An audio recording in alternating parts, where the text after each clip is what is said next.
বাবুর বাবা কেমন করে যেন মনের কথা বুঝে গেল। হ্যালো সবাইকে, কেমন আছেন? আশা করি সবাই খুব ভালো আছেন। এই যে আমিও মোটামুটি আছি। তো এই যে আমরা সকাল সকাল স্কুলে চলে আসছি, আমরাই আগে আসি।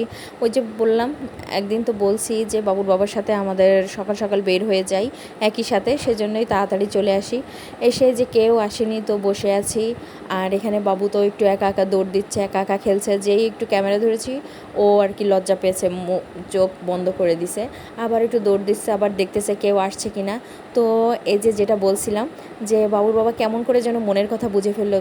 স্কুল থেকে যখন আসি তখন মনে হচ্ছিল যে একটু সিঙ্গারা কিনি, খুবই খেতে ইচ্ছা করছিল, যেহেতু সিঙ্গারাটা একটু পছন্দ করি। যাই হোক, কিন্তু কেনার হয়নি, কারণ আজকে আমরা রিক্সায় চলে আসছি, বৃষ্টি হচ্ছিল তাই রিক্সায় চলে আসছি।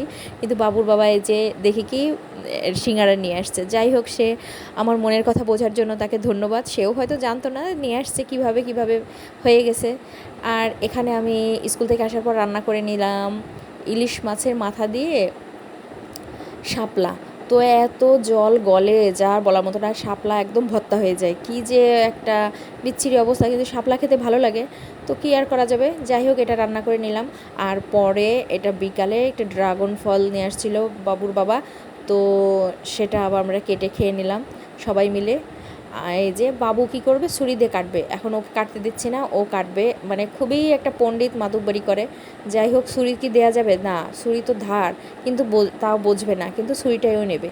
তো কি আর করা যাবে। যাই হোক, ওকে আর পরে ছুরি দিইনি। আর এটা হলো একটু চাল ভেজে নিচ্ছিলাম, চালটা ধুয়ে দিছিলাম, ধুয়ে ভেজে নিচ্ছিলাম। বাবুকে সেরিলাক খাই, তা ওর হলো চালের গুঁড়াটা শেষ হয়ে গেছে, এই জন্য অল্প কিছু চাল করে নিলাম। ঠিক আছে, টাটা।